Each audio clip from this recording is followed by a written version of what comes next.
Imagina dos personas, mismo país, misma edad, misma carrera, mismo idioma. Llamémoslos Andrés y Camilo. Bogotá, año 2021. Andrés decide hacer las cosas como Dios manda. Solicita un visado de trabajo desde Colombia, junta papeles, paga las tasas y encuentra una empresa española dispuesta a patrocinarlo. Desde ahí comienza a esperar. En cambio, Camilo hace todo lo contrario. Se compra un billete de turista, vuela a Madrid con una maleta y se queda. Trabaja en negro 3 años, como repartidor, cocinero o lo que sea. En abril de 2026, Camilo recibe una notificación del ministerio. Ya tiene los papeles. En cambio, Andrés sigue en Bogotá. Su expediente lleva 20 meses parado en alguna oficina de extranjería y no se sabe muy bien dónde. Hoy vamos a ver cómo es posible que un Estado europeo supuestamente serio lleve 40 años funcionando así.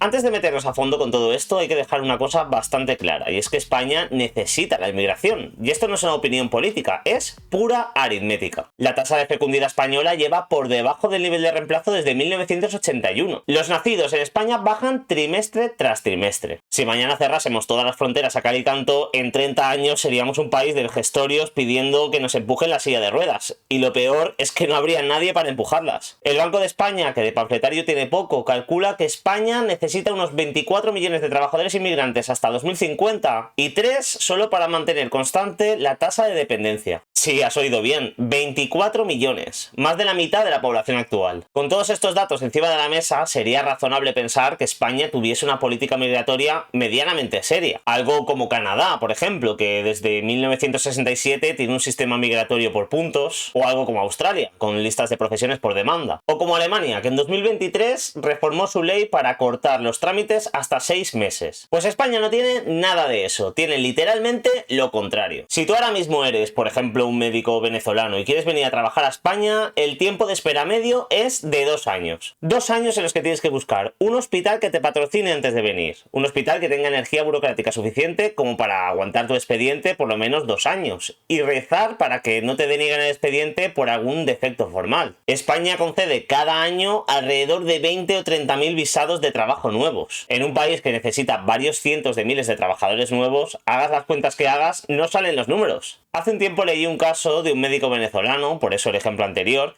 cuyo expediente lleva año y medio parado en una delegación en Valencia. El hospital que quiere contratarlo está esperando, y él también. Y mientras tanto, un médico de su mismo país está trabajando en negro en una clínica privada cuando saben perfectamente que no tienen papeles. ¿Qué pasa entonces en el agregado? Pues pasa lo único que puede pasar. La gente viene como sea. Viene en patera, por la ruta canaria o como turista. Y es aquí donde entra una de las paradojas más absurdas del sistema legal español.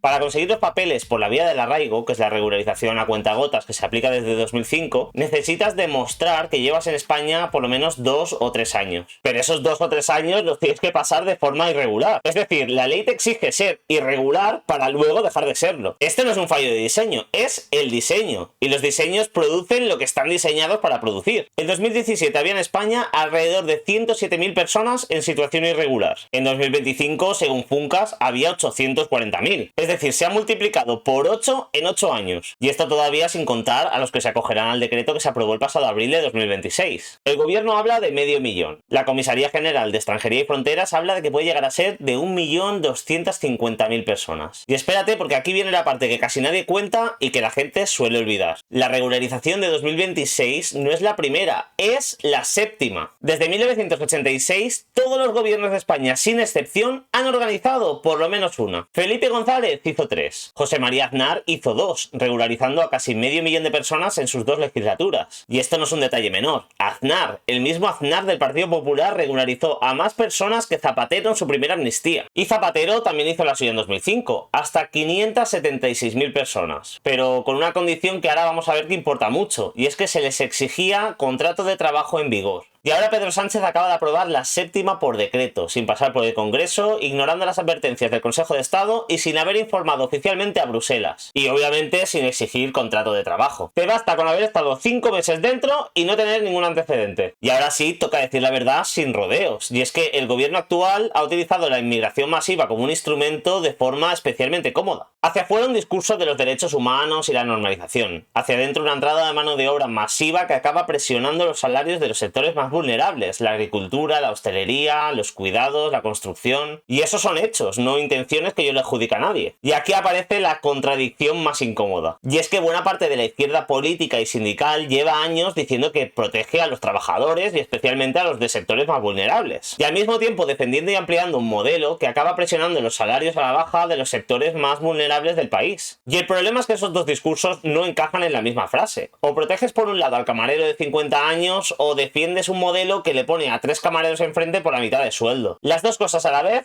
no.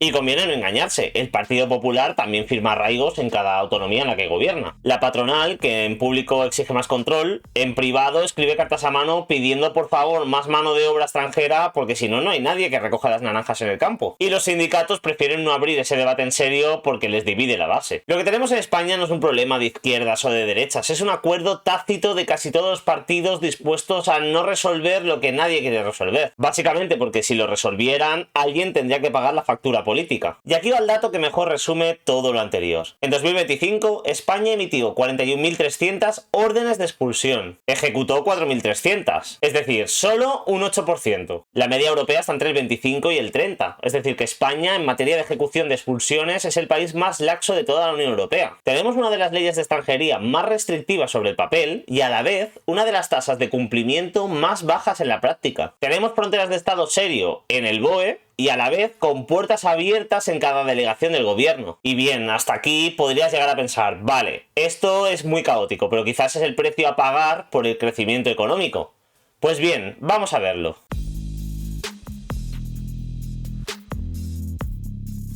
Tres cosas que hay que mirar detenidamente. Primero, la productividad. El Banco Central Europeo lo dejó bastante claro. El 80% del crecimiento del PIB español entre 2019 y 2024 se debe a trabajadores extranjeros. Estupendo, solo que ese crecimiento es de cabezas, no de productividad por cabeza. Funcas calculó en febrero de 2026 que la concentración de trabajadores inmigrantes en sectores de bajo valor añadido ha restado 8 décimas de la productividad agregada. Es decir, que producimos más en total, pero menos por trabajador. Segundo, el tema de los salarios. La teoría es básica y los datos se confirman. Si en un sector tienes oferta masiva de mano de obra dispuesta a trabajar por menos, los salarios de ese sector se aplastan. ¿Y quién pierde? Pues el camarero español, el albañil de Móstoles, la limpiadora de Sevilla, la gente que cobra menos en este país, la que necesita más protección de verdad y menos discursos. Y tercero, lo que ya conocemos, la vivienda. Acuérdate del vídeo anterior, España tiene un déficit estructural de 700.000 viviendas y la oferta no responde porque construir aquí lleva años. ¿Qué pasa cuando a ese mercado le metes en solo una década a varios millones de personas que necesitan un techo? Pues pasa lo que está pasando. Los alquileres se disparan, los precios de compra se disparan y los mayores perjudicados son los jóvenes españoles que no pueden emanciparse y los extranjeros que ya residen legalmente en España que tienen que pagar 3 veces más por una habitación compartida. Y aquí conviene ser bastante honesto, no toda la presión sobre el precio de la vivienda viene de la inmigración. Como ya vimos en el vídeo anterior, hay cierre de oferta por la propia ley de vivienda, falta de suelo, pero negar que aumentar la población durante una década no va a presionar los precios de los pisos al alza es sectarismo ideológico